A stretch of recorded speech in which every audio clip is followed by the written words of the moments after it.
Good afternoon, and welcome to the next presentation for the Summer Professional Development Institute at Montgomery College. It's our pleasure at the Office of E-Learning Innovation and Teaching Excellence to welcome Dr. John Beyers from the University of Maryland Global Campus to speak to us today.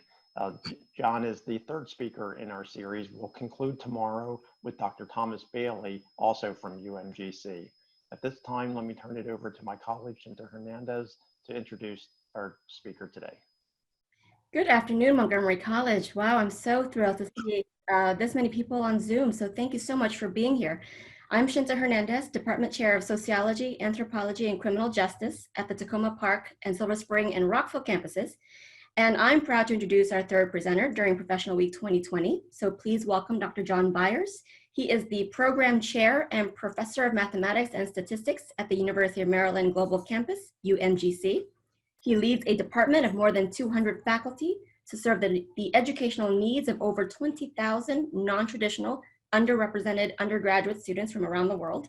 Previously, Dr. Beyers was the Associate Director for the Center of Distance Education at the Johns Hopkins University. He has been recognized for his efforts as an innovative academic leader in higher ed and has received numerous awards. Dr. Beyers has a book that is about to be released called Teaching and Learning Mathematics Online. He earned his BS in mathematics from Towson University and his MA and PhD in mathematics education from American University. So this afternoon, you will hear Dr. Beyers' presentation entitled Teaching and Learning STEM Online, Highlights and Hurdles. But before we get started, let me just give everyone a quick rundown of the logistics. So while Dr. Beyers is presenting, we will monitor the chat box. When you type in your question, be sure that your chat box is set to everyone so that we can read your questions and try our very best to answer at that moment.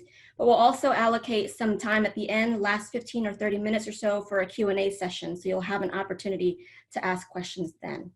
And the recording of this presentation, as well as the other presentations and the slides and handouts for this presentation, as well as the others, will be available on the Summer Professional Development Institute website, which has just been posted on the chat box.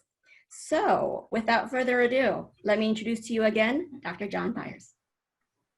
Thank you, Shinta. That was a very nice welcome and introduction. I wanted to begin by thanking everyone for coming today. This is quite an impressive group.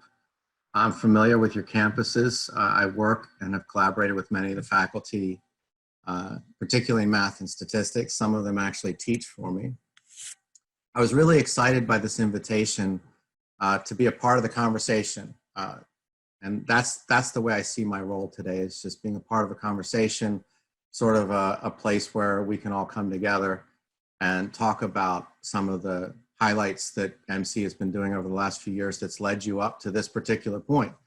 I see MC, I've done a little bit of background research, has done a tremendous job in sort of setting the stage for these unprecedented historical times. This time last year, no one would have ever imagined we would have found ourselves in this kind of a situation where students all over the world are being, and faculty are being sort of placed in a position like this where we've got to go into distance education, online learning. It's something that's affected me personally. My two daughters are students at the University of Maryland Baltimore County campus, and they're struggling with these same questions here on that campus. What they can do about their labs, how they can continue to teach like their language courses and so forth. And there's a lot of variability in these solutions. And so my hope here is that today we'll begin the conversation that will help kind of converge some of those brilliant and creative solutions that some of you have already come up with, maybe provide some guidance for those of you who haven't been in this situation before, and do my best to collaborate and partner and support you in any way I can. Let's see, moving. There we go. So a brief overview of what I hope to talk about today. A little bit of getting started, which is going to be a brief background myself. Shinta's already done a great job of introducing me, but there's also a personal me as well. And I think it's important to kind of build that relationship for you just to know a little bit about me. I'm going to reflect on some of the things that I've noticed in my preparation for this presentation today.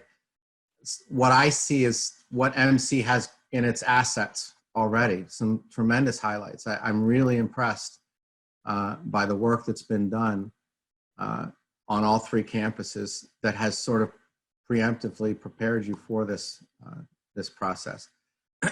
And a few, I call them hurdles. These are obstacles, perhaps, or things to think about, questions to reflect on, some important factors that in some cases there are general issues for moving to online. And in some particular cases, these will be unique to STEM courses. And I'll try to touch in on some of those. And this presentation is going to come from questions, lessons learned, things that I've gone through personally, so that hopefully you don't have to go through the same painful process, at least exactly the same painful process that I've gone through over the last 16 years in my role at UMGC. And then I'll try to ask some questions, maybe not to have answers today, but to begin reflections on things to anticipate as you bring this massive effort to transition some of your courses online or all of your courses online, and share some lessons learned on some of those questions. And then hopefully we'll have some time for you all to ask questions in the text from the chat group. I'd be remiss if I didn't acknowledge some key folks at MC, and I'm sorry if I picked a bad image there, but Dr. Pollard and Dr. Rai, I want to thank and acknowledge for their leadership and their invitation to participate in this conversation. Dr. Nash and Professor Hernandez and Professor Smith for your sort of shepherding me through the process. You've made me feel very welcome. And to you, the faculty, without you, we would have no purpose. There would be no reason to have this conversation at all. And your students are very fortunate. I know personally a number of you, and I know how fortunate your students are to have you in their court. This is my family, without whom I couldn't do what I do. I'm not in the picture because I'm not important. That's my wife with the curly brown hair, and then my three daughters from left to right. Sarah is, I say, is my firstborn. Emma is she's my little science geek. And then Sinead is my first daughter. She's my stepdaughter, but she's mine in my heart. I've been raising her since she was 10. And I have two grandchildren now, but they weren't in this picture, unfortunately. But so those are my ladies. I'm surrounded by beautiful women. I'm a very lucky nerd. So this is a little bit about what I do daily. This is sort of my routine. No day is the same. A lot of this is probably similar to things that you are involved in, but as was mentioned, and it's important, I see my role as one of a servant. I'm not a boss or a leader. I'm at most a manager and a facilitator, but I really am in my position to serve my faculty and my students. 70% of our enrollments are online, so a lot of what we do is online, as you probably know. I'm responsible for new program development, curriculum and assessment, faculty engagement, and evaluating our programs and faculty, promoting them, things like that. Doing what I can to support them if they've got questions or struggling. I've just gone through a process of hiring a huge number of faculty and learning again on a new level just what it's like to be a new faculty going through new experiences. So it was a very timely experience for me to have that. One of my biggest challenges, and this is one I think Montgomery College can relate to, is just managing growth. And this is one of the hurdles that I'm going to talk about later in the slide is get ready, because when you move online, there's going to be some growth that you're going to experience. And so anything that's done, scale needs to be considered. Things that you can do on large scale and add additional sections with a nominal cost to the infrastructure, to the faculty, to the students, and to the college. And I don't mean just money cost. There's time and there's resources, there's capacity and things like that. So a lot of what's done in the beginning can set the stage for and position Montgomery College for growth. And just in the last year, we've nearly doubled. And there's a lot of reasons that has contributed to that. That's not really the scope of this talk. but it's the main point is to say, get ready for some growth, because you're probably going to see some significant growth and you're well positioned for that. I wanted to understand a little bit of who my audience was. I understand there could be faculty outside the STEM field, and there's a lot of information in this presentation that's relevant across all disciplines. I mean, good teaching practices online are good teaching practices online, regardless of discipline. But there are going to be some specific things that I've learned as math and stat chair of a very large online group that are going to be unique to STEM. Some of the things like how you effectively communicate math and statistics online. You can't do that very well in plain text. What technologies are you going to decide to use? There's a conversation about how much you use calculators or graphing, what do we call it? Computer algebra systems, things like that. So, and what statistical software are you going to use? Are you going to agree as a department, or are you going to allow faculty to make individual decisions?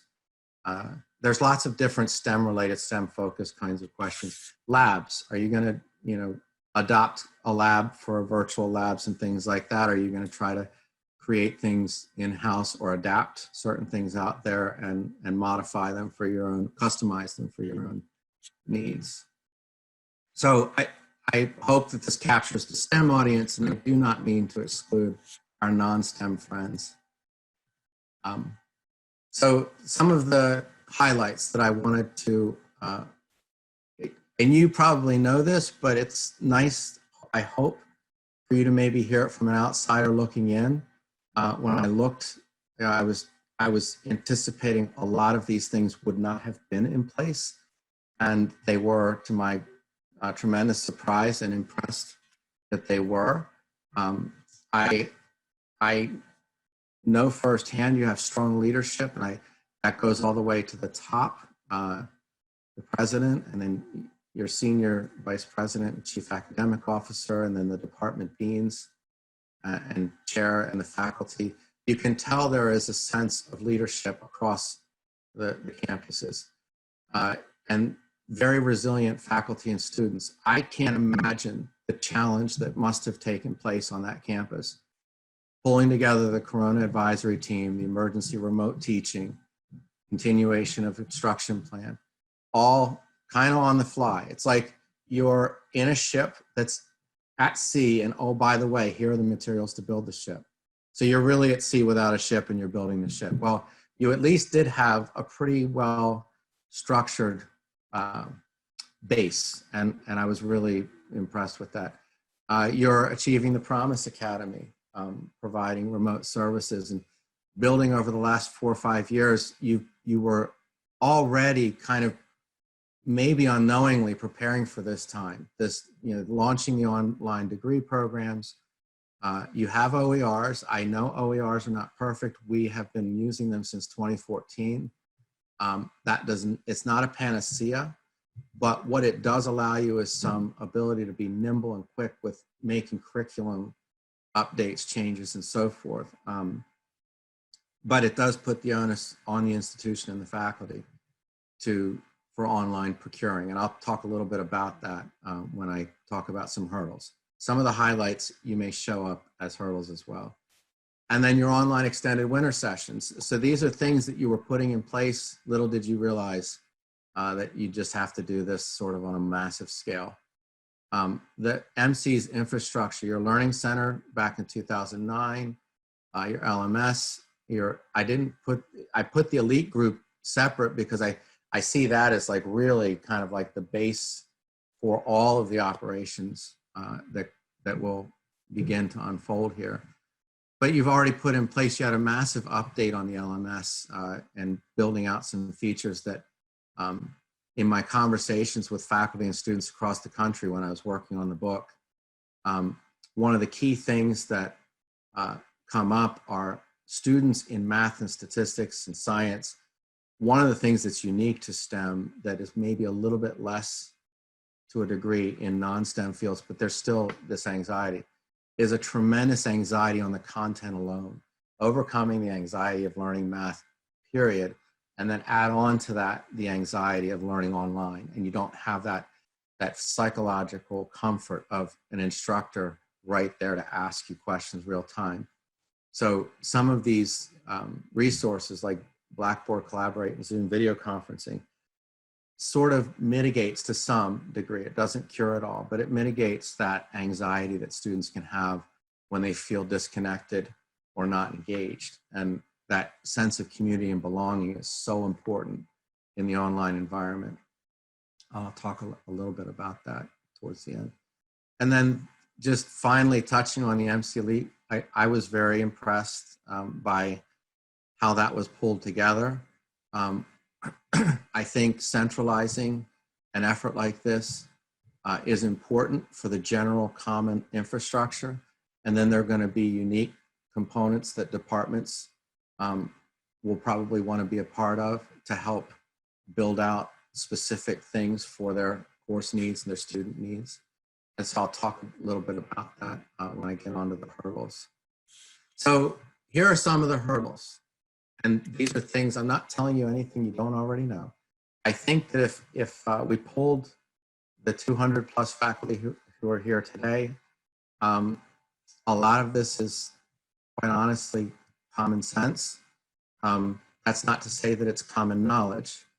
And I'm sure that if we pulled everyone here, everyone would have come up with this and then some.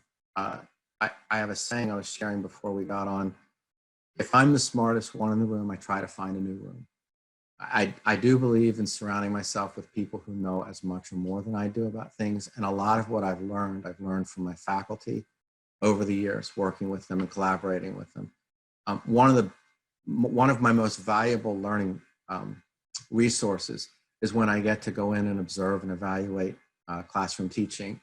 And then when I get to do that as an ACE reviewer or as an accreditation committee member, I get to, or Quality Matters, you know, when I'm doing reviews for them, I get to review all these wonderful, rich, diverse, robust courses. And I always think back in my mind, I'd love to be able to take that back and integrate that into my own teaching. So I consider teaching, there's a science to it, and then there's an art or a craft. And so the science part, we try to do in a way that creates scale. There are going to be common pieces that you can put in place that make the infrastructure somewhat nimble, so that when you bring the unique instructors' contributions, wherever that is decided to be, that really, that kind of just blossoms. What you've created blossoms, what's built as an infrastructure. But here are some of the hurdles. You've got an accelerated timeline. Typically for us, when we, from new course concept to implementing full on, anywhere from as short as 3 months to 6 months. And you don't have that. So you've got quite a challenge with accelerated timeline. The good news is you have a lot of things in place already. You're not building this from scratch, but to get this all together and centralized and built in a manner that scales up well, the accelerated timeline to move this online, particularly for faculty who have not taught online before, or whose preference is not to teach online. There's a comfort level. I have over 200 faculty. I would say there's probably 10, 15%. And teaching for me, their primary interest is hybrid, but now that we've moved online, there's just this, it's, I would say a discomfort or I don't know, it's, with technology, it's like they have, I guess, a love-hate relationship with technology, and they prefer the more direct interaction with students. And so it's an adjustment for all of us. I had to learn how to cut my own hair with this pandemic. So we're all learning things that we probably didn't think we'd have to learn in the past. The faculty development piece, I understand you have 3 different faculty trainings, and I don't mean to poke the hornet's nest, but I wonder why you have 3 and why not maybe just 1. I know you have 3 different kinds of classroom infrastructures, but maybe there's one common teaching that you could have. And then if there's unique needs, you could have little add-ons for those components or modules that could be added to the core faculty development. I'm not sure if that's even a possible thing, but I know that with us, one of the lessons that we took away was the more streamlined or the more singular approach you had, the easier it was to scale. And then there are ways, and I get to that in the next slide or two, how to make it more unique for each specific discipline. Like that doesn't mean that all the biology teachers are going to be trained exactly the same as all the math teachers, exactly the same as all the language folks and history folks. The program core course development. So, and again, this might be a hornet's nest, but for us, my experience has been, if you could have a common core for a course, that means, like, you know, some things I'm sure you have common, like the course outcomes are common. There's probably a fairly common syllabus, like what percentages you allow for certain assignments and things like that are within a range. But creating a common, or we call a model course or classroom, a shell maybe you call it, where all of the faculty, however new or experienced they might be, can rely on having that common shell.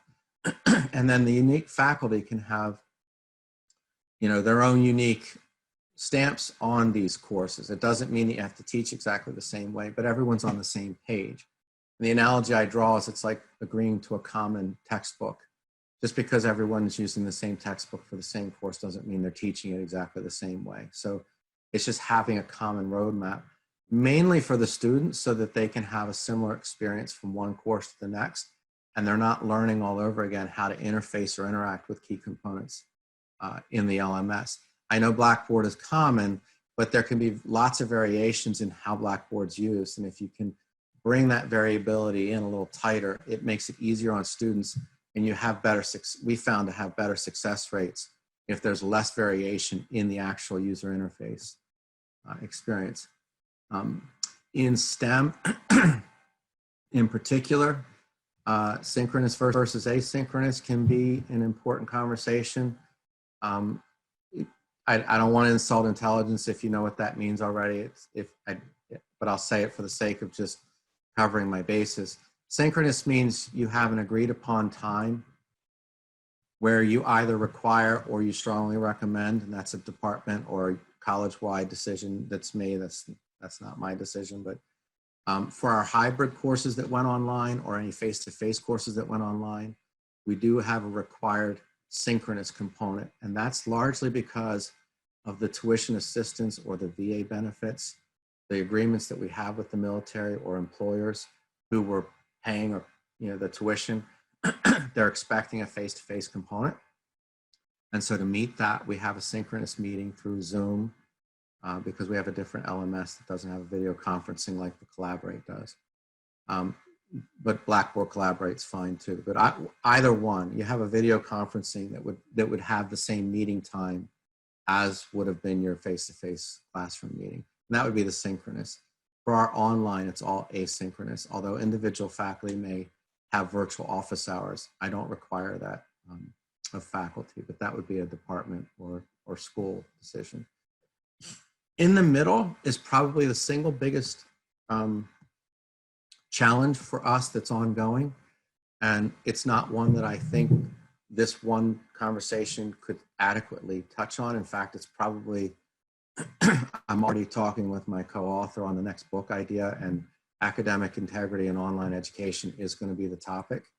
So as an entire course, an entire book could be written on this topic. There are challenges about academic integrity. How do you know that the student you're assigning a grade to has done the work that, you know, you're expecting of them? The reality is that there will be cheating online, just like there's cheating in face-to-face, and that there's no way to completely eradicate it. However, there are ways to mitigate. Things that we've done to mitigate are things like timed tests and quizzes. You can use virtual proctor. If you feel you want, you could even probably have like Zoom meeting, you know, where you've got students coming together at the same time for an hour, working on the quiz if you really wanted to be tight about it and have some video evidence. Again, you can't be sure that they're not looking, but you could get an idea if there's eyes roaming in a way that you don't feel comfortable. What I try to do first before accusing students, and this is just, again, not saying that you wouldn't do this, but I find using them as teaching moments first, and then giving students an opportunity to learn that was, cheating or plagiarism and things like that. But again, that's a whole conversation. I just wanted to raise that as a hurdle that would be something that you want to think about. Timed quizzes and timed tests, randomly generated if you have that ability, is also nice, so you get variability across courses and across sections from term to term. Student orientation. A lot of your students did not buy into taking online, and there's a lot of anxiety about that. And so when you pull together, a lot of professional development, faculty development, and training, sometimes it's forgotten that students need an orientation as well. There are often, Blackboard has student orientation videos readily available. Sometimes they can be a little wordy, and sometimes they can be a little bit out of touch with your college in particular, things that you might, some of the features that you might specifically want. So one of the things that we found helpful is working with the department and possibly the instructional designer, if you have one, creating some videos. I have a YouTube channel where I've created some help videos on very basic how-to, like how to submit an attachment in our LMS, how to submit assignments, how to, what's proper etiquette, very basic how-tos. And I've created a little channel for that. You could have that centralized by department. You could have that by individual faculty or by the college. Some of these are bigger institutional, but it's still worth mentioning. A communication plan, it's already in place, but once it's been done, we have an internal, it's a terrible name for it, but it's an internal Facebook. It's a departmental engage page. And so you might, if you use Microsoft, you might have a Teams page, something where the department has an internal place where you can effectively communicate on best practices. Faculty can share their ideas. I've found that faculty learn best from their peers. You can do all the training in the world and prepare them with all the knowledge and information they need to run a class. But until they've done it a few times or until they've collaborated with other peers who have done it, there's still a lot of questions that just are unanswered. And our minds, because we love teaching, we have very high expectations on ourselves, and we want to do only what's best. I have an axiom, which is first do no harm. And I know all of you live by that. So in doing that, you want to try to build a community where you're communicating within the college or within the discipline, or somehow create a community where you're communicating ongoing and there's collaboration. And then within the course, so communicating online is different than communicating in a classroom. And this is like obvious and maybe not obvious. And I'm gonna hit just a few, and I didn't want this to be too much in the weeds because I figured questions might help, but at the end. But one of the things that I found wasn't very helpful was taking my face-to-face class. Brief confession here for a moment. So before I was at UMGC 16 years ago, I was at Johns Hopkins. It was a very traditional brick and mortar school, very different set of challenges. I was in the distance ed program, but it was still very brick and mortar culture. And a lot of what we did early on was take what we did well in the physical classroom and try to transfer it into a website or into an LMS, not taking full advantage of all the various features in an LMS. So one of the temptations that I found early on when I resistantly, this is a confession, I remember when I was hired as program chair, I was an adjunct first and I taught only face-to-face on the College Park campus. And I was told immediately, oh, you're gonna have to teach an online course. And I said, I don't really want to.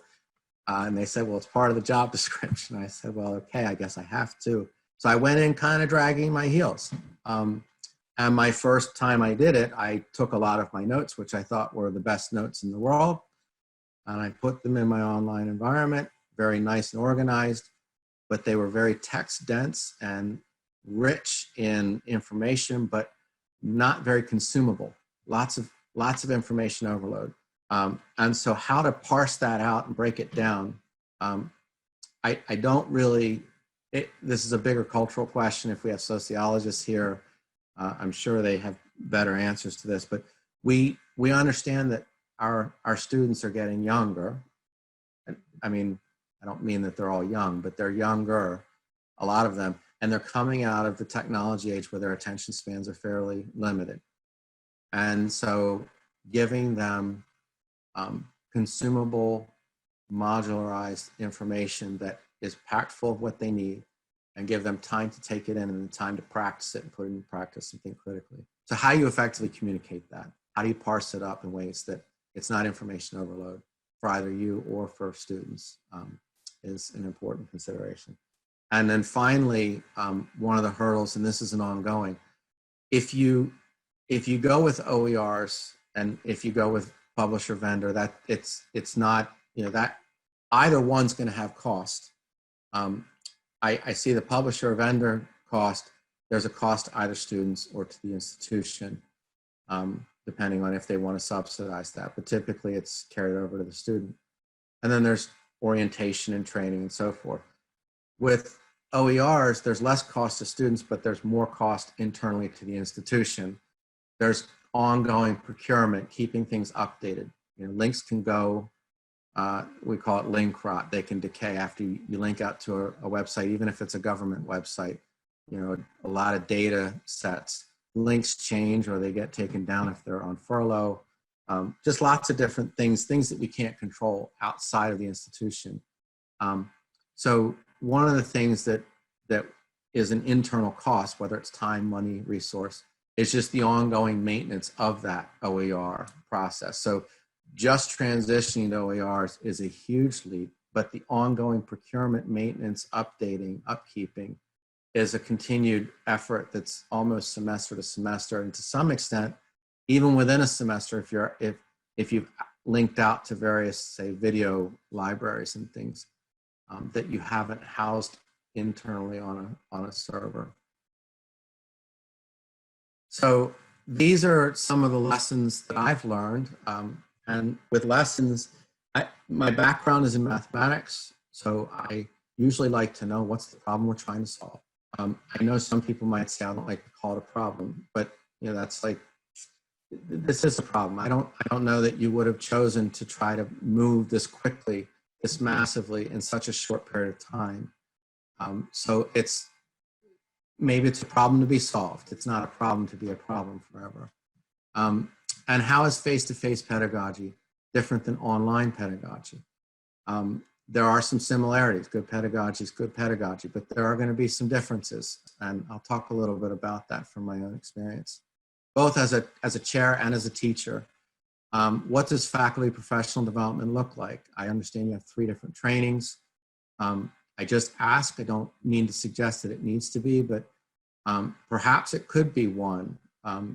And maybe there is a reason to have 3, but maybe there's a way to have 1 in which the 3 could maybe have one common element that all faculty teaching online have, and then additional modules could be picked up for those who just need it to create their own course, etc.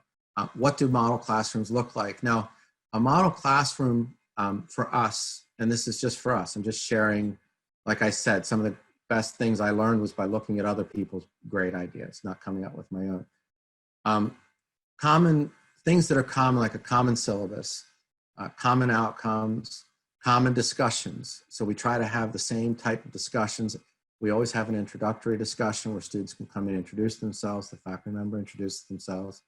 A Q&A discussion where students can ask, on topic related things that are public. If they have private questions, they can ask them privately, etc. But deciding either as an institution or as a department or, dean level, chair level, what a model classroom looks like. It doesn't have to be an incredibly complicated conversation. I could share what ours looks like. I wouldn't do that here today. I wasn't going to go that far into detail, but I could, actually walk you through what our model classroom looks like if we wanted to do that, like for the math group. And then talk about what where's the room for like unique, faculty liberties to bring in their unique strengths. And there's plenty of room and space for that. Like I said before, it's like adopting a common text. It doesn't mean that you don't have freedom to teach the course the way you see best fit. And then talking about what resources there are already, a rich amount of resources, but what could be integrated to support faculty. And then what could be in place to support students. So what I see as the problem, and this is just my perception, an outsider looking in. Inside, I'm sure you have many other probably bullets that you could add to this. But for me, I'm seeing an institution who's going to be going through a paradigm shift in a very relatively short period of time. Good news is you had already put in place over the last 4 to 5 years a lot of things that have prepared you for this, but perhaps not in this timeline. So that's probably the biggest problem that you've got facing your individual faculty as well as the institution. It's going to put a strain on you personally as a faculty member.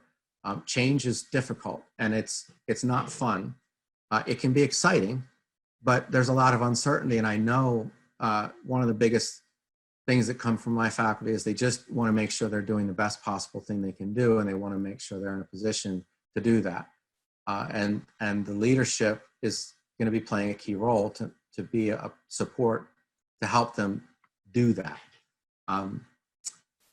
One of the things that I find is good teaching is good teaching, whether it's online or face-to-face. But these are some of the things that faculty get dinged on. You know, as a chair, one part of my job description is handling student complaints and faculty complaints.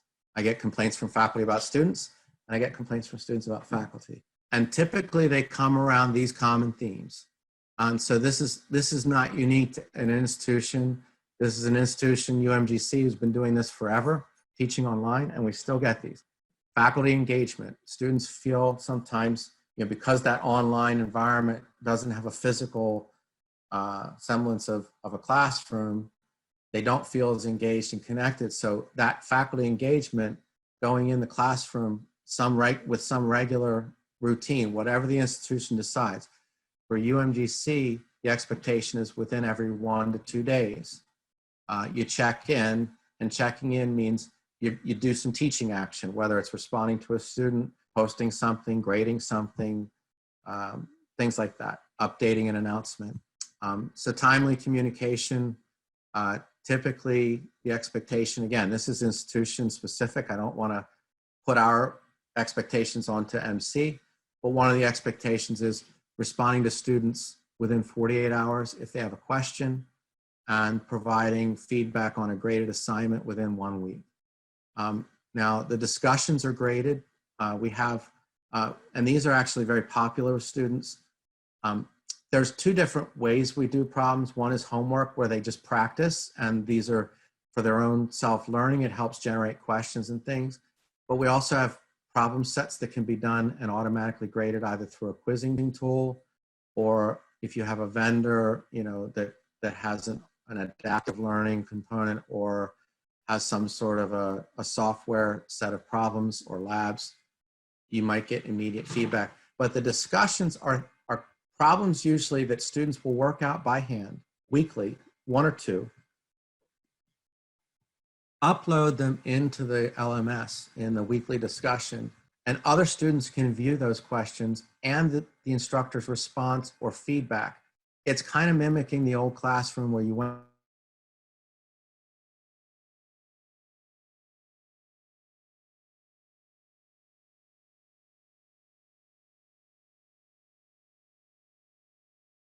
up to the chalkboard in front of the first powerful learning tool for peer-to-peer.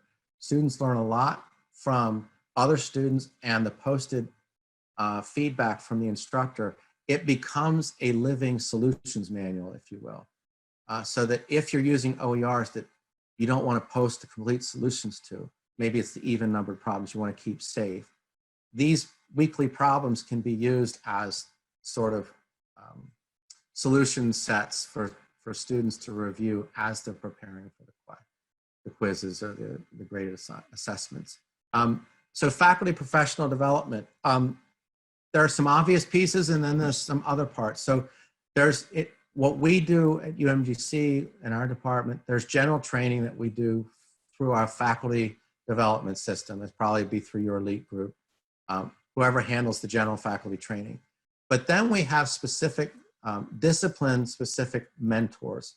So these are faculty who you consider comfortable teaching online, and who you are assigning 1 or 2 newly trained faculty who are less comfortable as a resource.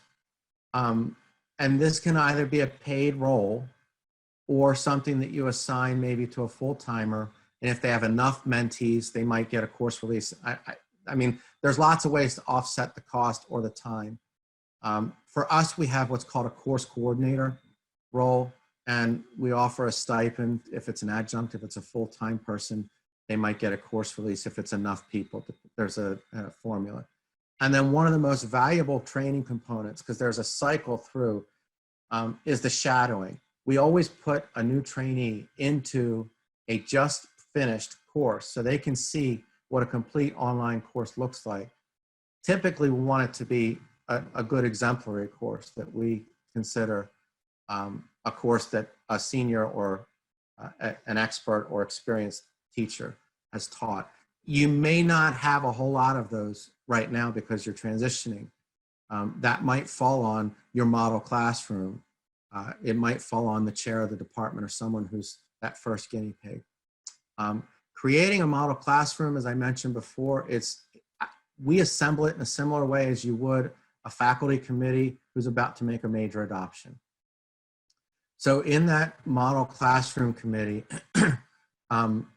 you want to pick a handful of representatives, maybe adjuncts, and I'm not going to say you want to. What we do is we pull together some adjunct faculty, some full-time faculty, and I'm usually on that committee as well. And depending on the course, I might chair it, or I might have one of my full-time people chair it. It's also important to have a single author who's designated to do a lot of the writing or the pulling together of things. And then a peer reviewer who's another faculty member who has the expertise, the subject matter expertise, who can edit things and see things with fresh eyes. The ultimate person who signs off on it's usually the chair of the department or the dean, depending on the situation. And then on that team, if you have the resources, you want to have an instructional designer, a user interface individual, someone who's either good with instructional design or user interface experience, because how you organize the information is going to be incredibly important. And it's not something that, my PhD is in math education, but I would not consider myself a user interface expert. So if you have that, that's great. And sometimes you might have applets or things that require some programming. That's a luxury. That's why I put an asterisk. That's not sort of in your root must have, but it's a nice to have. The other things that I see as lessons learned with the faculty resources, the LMS, you picked a good one. It has lots of bells and whistles. So one of the things that's a challenge is knowing which bells and whistles you want to use and kind of agreeing on them. And if you're in this massive transition where there are a lot of people who are getting acclimated, maybe there's a way to simplify the initial implementation on large scale to select those core LMS features that you really want to ensure are in every classroom, and then kind of build your way out to those really fancier bells and whistles. For example, one of the things we did not do early on was use the quizzing tool. We used Desire to Learn, and I did not choose that LMS. I think Blackboard is a very fine LMS, but it's a quizzing tool now that we use. But there were other things we wanted to be able to do well and isolate variables before we expanded massively. If there's one thing I've learned in my years, and folks who have been at MC can speak to this as well. When you try anything on a large scale, you want to try to minimize the variables as much as possible to scale it so that you don't if you had 1% of a problem of 20,000 students, that's a kind of a big problem, even though it's a small scale or small percentage. So it's one of those things where if you can minimize certain things, features, bells and whistles, while building this out, that's not necessarily a bad thing. And a lot of other faculty resources and when I mean faculty resources, I'm talking about where your model classroom committee maybe can build out some of these components, like how to use Collaborate, how to use Zoom, like a little 2, 3, 4 minute, because that was a lot of training we had not anticipated how many folks had questions about how to use Zoom and how to get access, how to manage it. What are some best practices on how to handle Zoom, setting up Zoom with a waiting room or not a waiting room, using the mute all feature or requiring a password, lots of different decisions to be made. I have found personally when dealing with teaching, and if I make it a strongly recommended, I do not use the waiting room, because then I'm constantly admitting students who are coming and going without, and it kind of disrupts the flow. But that's a personal decision that you obviously would make as a school. Student resources, I didn't put that heading down, I missed that. But I consider the student resources, the number one resource is you. There's no question, and I'm not saying this just because I'm speaking to faculty. If I were speaking to presidents, I would say the same thing. You don't have a college or a university if you don't have faculty and students. I mean, it's honestly one of those things where we could always use more faculty. We can't always use more administrators. We could always use more faculty resources, and you are the number one resource for your students. And one of the things that I've done in my research is as a math educator, I look at large scale change. My dissertation was on examining an urban systemic initiative reform in Baltimore City, a massive citywide change in math education. And these were schools that were kind of in a similar situation. They were forced into a situation on a time frame they didn't decide. It's not that the outcome was bad and that what they had to do was bad. It just wasn't on the time frame that they initially wanted. Their situation was entirely different. They were state reconstitution eligible, which meant if they didn't change the way things were happening, they could be taken over by the state or shut down. So oftentimes change comes from an external agent or external situation that we don't have control over. What we do have control over is how well we manifest solutions to that change and the resources. And that's why I consider the faculty as the number one resource. And you're going to be the ones sort of leading from the ground up these kinds of conversations, these kinds of cohorts and communities for your students. At the end of the day, one of the things that helps me sleep at night when I'm going through all this change and uncertainty is knowing that I did everything I could in my power to do the best for my faculty and my students possible, given all the constraints and the variables that have been handed to us. And so keeping that in mind, I know that there are already certain things that you've done in there. There are technologies out there that are free. I have specific knowledge about math and stat programs and systems that are out there free. I have less expertise about specific technologies that are free in other STEM disciplines at MC, but I can say your faculty in those departments, I'm sure, know much better than I what those various technologies are, which ones are free, which ones aren't, which ones have challenges and which ones don't. I would say one of the challenges for any of your lab-based courses like biology, physics, chemistry, and that's something that we're handling and dealing with now. There is not an easy one fix for all these different situations, but there are available, it's not best case scenario, but there are available resources. There are virtual labs and so forth available out there. So I want to give folks, I hope I gave people enough time.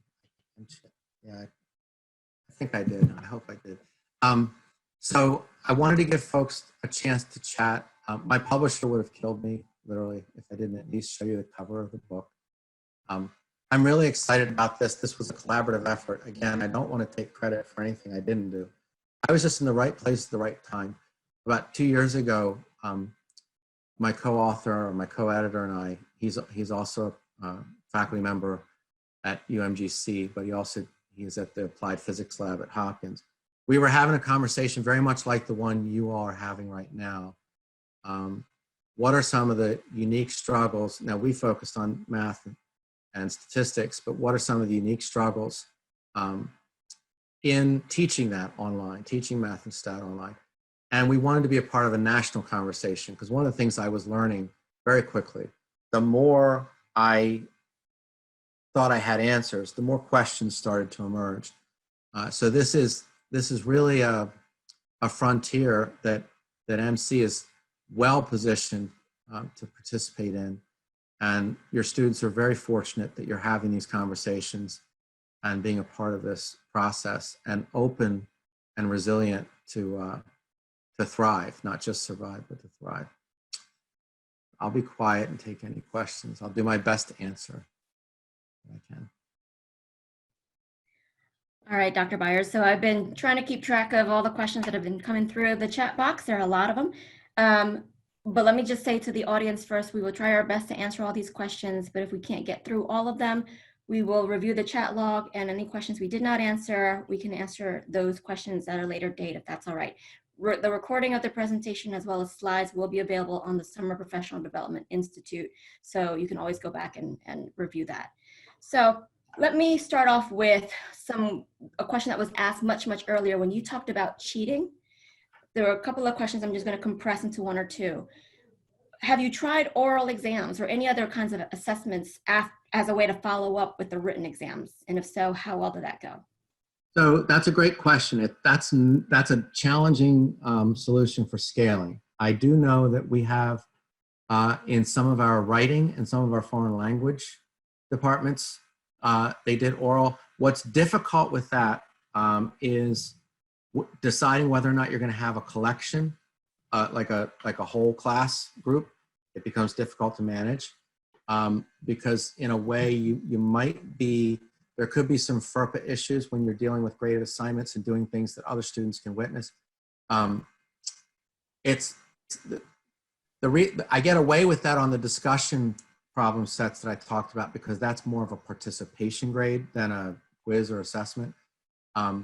If you do that, it's just a time management issue. If you teach 3 or 4 classes and you want to get through them, we found that the only way that really seemed feasible was doing it individually, and that's difficult.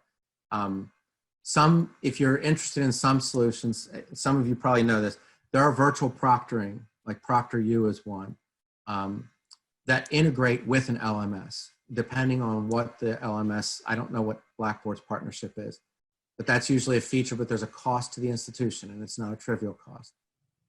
One of the things we've tried to do is figure out ways to mitigate it's difficult to cheat, hence the timed quizzes, lockout browsers. Respondus is a lockout browser component, and the virtual proctoring. I know also if you have, and this is a whole conversation, so this is a great topic, but one that could be a whole hour easily, and then some. But one of the things we found is if you post PDFs or Word docs of quizzes and exams, I guarantee you they'll be posted on Course Hero or Chegg within an hour. So one of the things that we tried to do was within the LMS, you can create the timed quizzes. There are limitations to, for instance, multiple choice, which can be frustrating, but there are ways you can ask students to submit their work shown as well as attachments. And you can do that with the timed quiz feature. It makes it a little bit more difficult to at least outsource the teaching or the quizzing.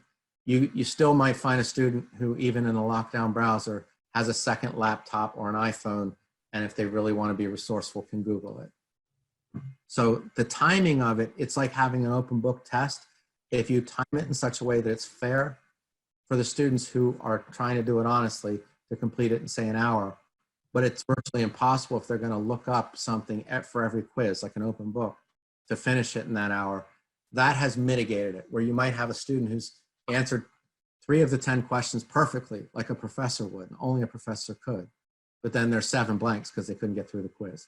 So that's mitigated some of that desire to look elsewhere. There's also a form, not to open a whole can of worms, but, and you may have heard this term before, called contract cheating. Contract cheating is when a student hires someone to log in as them. So they give them the login credentials.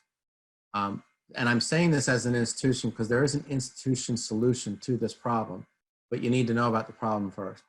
So if a student is logging in, or let's say I hired Mike Millis, sorry, Mike.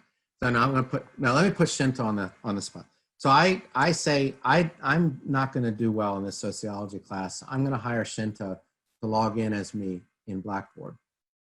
So Shinta's logging in with my credentials. She's not an MC student. She's working for some .com, and she's logging in as me and doing all my work and gets A's on everything because she's brilliant. That's bad enough. The worst part is Shinta has access to all the students' email information and then begins to aggressively market all the other students. There's a way to mitigate this if your institution's aware of this problem. You can check IP addresses on where the students are logging in, and that's what we've done to mitigate that. So if I live in Rockville and Shinta's logging in from California, you can shut that down. That can be seen because where you log in from creates like a very clear footprint of where you're coming from. But that's not something a faculty member could know. So it's something that the institution needs to be, have on their radar for academic integrity. But so there are going to be creative, innovative ways that students, if they only used half of that creative intelligence to do their work, then they'd probably be passing with all kinds of flying colors. But those are a couple of known issues that have known solutions, but that's a great question. A whole other workshop could be done on that. Well, thank you very much, Dr. Beyers, for that response. Let me give you another question. What are some suggestions you have for us, whether as faculty or for students or both, on dealing with Zoom fatigue?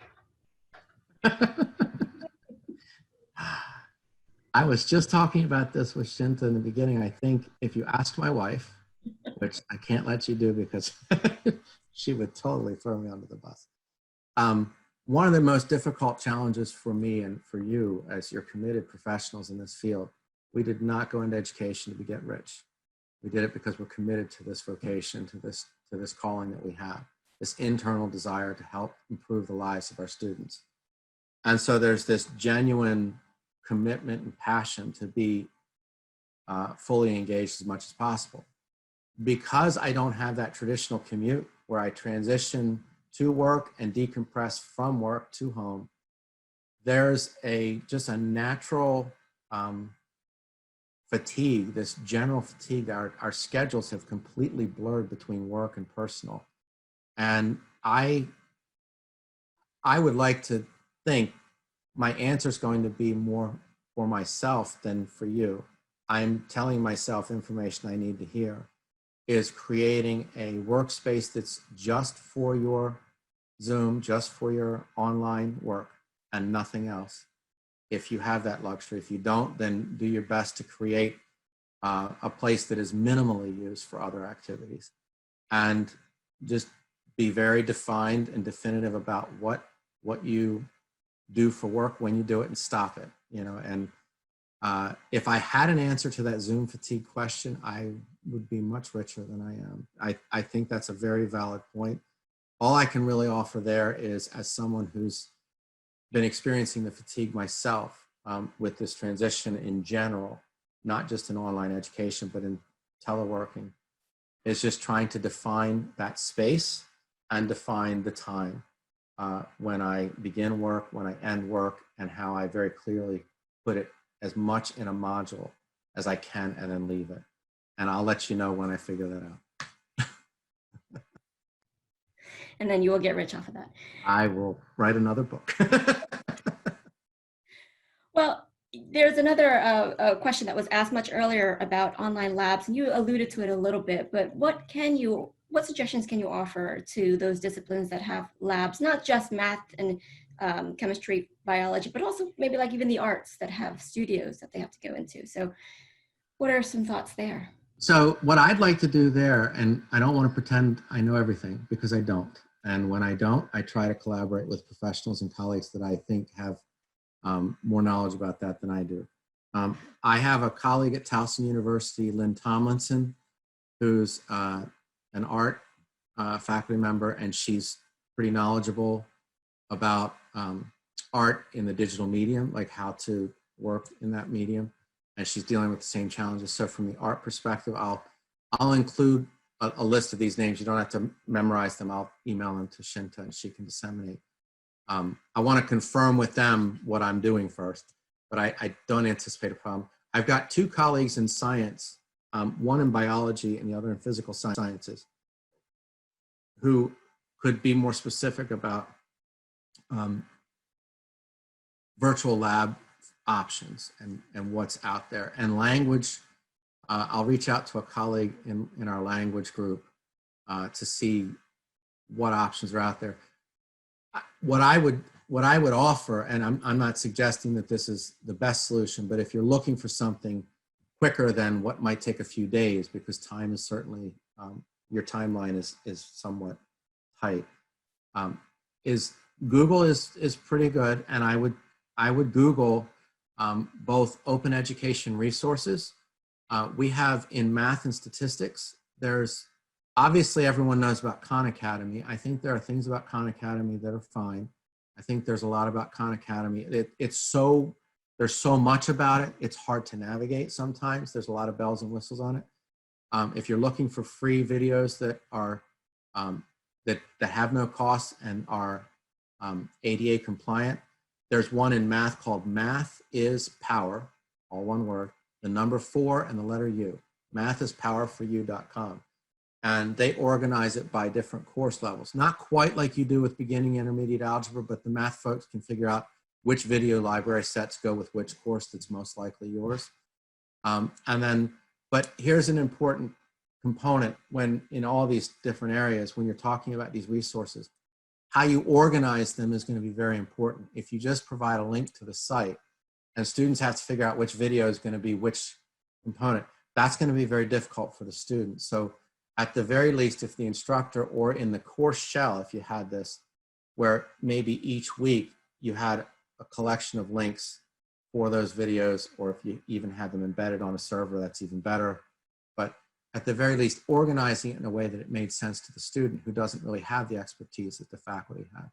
That can be another component in your shell classroom or your model class.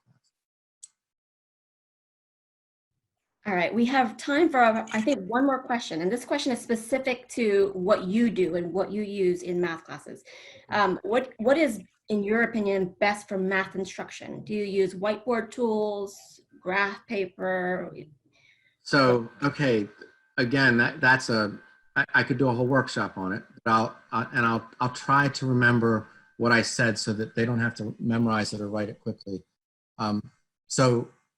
One of the courses I teach, I'll speak from like pre-calculus and calculus. We also teach college algebra, trig, so a lot of the gen ed, and we're very much like a 2-year school in the math department. We don't really have a math major, we have a minor. Our bread and butter is gen ed. We used to teach and offer developmental, but that's a whole other conversation. Now we don't. We use integrated co-recs instead of prereqs. But one of the things so I use open education resources for calc and pre-calc. So the OERs that we use, I can provide the textbooks. They're e-texts that we have in PDF format. And I'm happy to share that. I don't want to bother you with memorizing that information here. I'll send that to you, Shinta. We use Math is Power for You for the OER video library. For the calculator component, there are a couple of different choices depending on preference. What I recommend for students, I don't really care which one they use as long as they have the ability to use one. Now, you may have a different opinion about that as a department, and I would say that would be a department conversation. Because technology can be a hot button, how much you use and how much is appropriate. But Wolfram Alpha is a free computer algebra system. And that's pretty robust, and it has also a solver so that students could actually pay. The free version doesn't show you the step-by-step solution, but if you pay $4.95 a month, you get step-by-step solutions. So some faculty might feel disheartened. Oh my gosh, we're gonna have a bunch of students using these softwares to basically solve the problem. What I say to that is, that just means that we need to evolve in the way we use the technology, because students have access to it whether we tell them about it or not. I mean, my students are telling me all the time new apps that are coming up on their phones where they can take pictures of a problem and it creates the solution from just the picture of the problem. So knowing that and harnessing that, there are ways to create discussions where you can really get into kind of mimicking that idea that the other question raised of having sort of oral conversation or dialogue for understanding. So there's, what is it? Desmos is another free calculator that we use. TI is a good one if they like handheld, but that's expensive. What else do we use? NewCalc is one that we use if they're a Mac user. I could go through a ton. For statistics, we tend to lean on Excel simply because it's ubiquitous. And we've found, I know it's not a stat tool per se, but our college, our university made a high level decision to try to reduce cost to students. And so in the spirit of that effort, we've tried to use technologies that are either free or pretty much you can safely assume most students have access to. So Excel has become our statistics software, air quotes if you don't see me. So there's a bunch. I feel limited in time to go through, but there's a lot. As far as meeting, I do use Zoom, only because we don't have Blackboard Collaborate, but I find that when I'm lecturing to students, when I do Zoom, I use a screen share, I do a PowerPoint, and then PowerPoint, and this is another training I could do, but PowerPoint, if you haven't used it before a lot, has the ability to handwrite digitally if you've got a touchpad over the PowerPoint presentation. So you might have like the statement of the problem and then you want to handwrite the solution if you're comfortable doing that. If you don't have all the technology, you can pre-type the solution out using the equation editor and so forth. So there's a lot of different, communicating mathematics and communicating STEM symbols and notations is a whole other art form as well. You've got the Microsoft equation editor that's built into Microsoft, if you know about that. If you're more sophisticated, you can use what's called LaTeX, which is a more robust what do we call it, equation editor and so forth. So you could open a box that could make the world seem overwhelming. I think the best way to parse that out is to say, I can provide a list of, if you send me that in an email, Shinta, I'll try to provide a list of specific resources so that folks don't have to memorize it and I don't have to try to remember maybe some. Absolutely. No, we appreciate the responses that you've been able to give. And I apologize to the rest of the audience members whose questions could not get asked in this very limited Q&A time, but we will go through the chat log and see what we can address at a later date. But so this is going to wrap up the conversation today. But Dr. Beyers, did you want to say a few words before we hand it over to Dr. Mills and Dr. Rye? So I wanted to, again, thank Dr. Rye, Dr. Pollard, the math department, and all of you for coming today. I'm absolutely honored to be a part of the conversation, to have invited an outsider to be a part of this very intimate and very important topic as you're navigating through. I have been through this process in our own experience at the institution. I'd be available as appropriate and as needed. I'd love to continue the ongoing dialogue and relationship as much as I can be of support or assistance in your effort. And I really want to thank you for the opportunity to talk here today. Thank you, Dr. Beyers. Dr. Mills, any concluding remarks that you'd like to share with us? Sure, thanks. The only thing that I would add is that Dr. Beyers had touched on some discipline-specific pedagogy And you'll be seeing more of that working with the deans and the chairs in the various disciplines. So faculty in those areas, you'll definitely be seeing more of a focus on tools that are specific for your discipline. At this time, let me ask Dr. Rai if he'd like to say a few remarks. Thank you, Michael, for the opportunity. I want to thank Dr. John Beyers for his presentation and his time today. What a wonderful presentation. So much that we can learn from his presentation. And I'm sure our faculty colleagues and staff colleagues have enjoyed his presentation. And between Montgomery College and UMGC, we have a very strong relationship. UMGC is one of our strongest transfer partner, about 3,000 students at any given time. So certainly we can learn so much from each other, and especially Dr. Beyers, I can't wait to read your book. I understand it's not out yet, but I will be probably one of the first to purchase your book and see how we can benefit more from it. Going forward, you know, we also have this mathematics connection. So mathematics itself has, you know, a lot of conversation, how much concept, how much mechanics, and all those things, whether they are graphing calculators or matrix algebra systems, even in the traditional face-to-face format.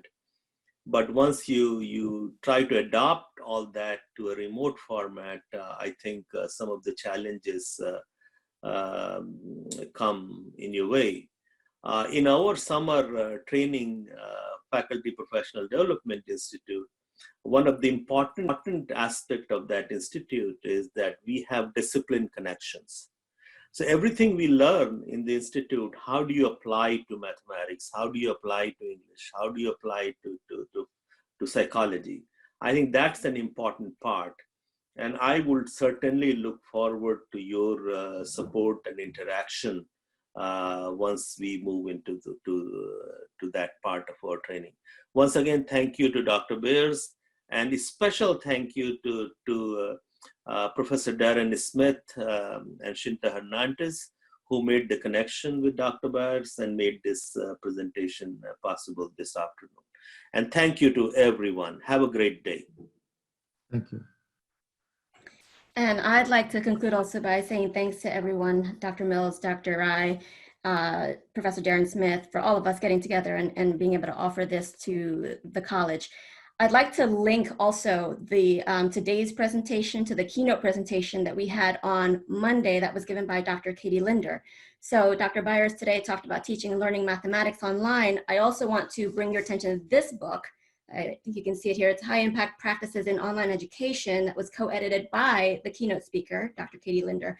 This is a great book for all disciplines, because you can get some strategies, best practices of how to really engage your students productively and effectively, how to get them towards success in a more efficient way. So I recommend this book, as well as Dr. Beyers' book, when that is out and ready for purchase.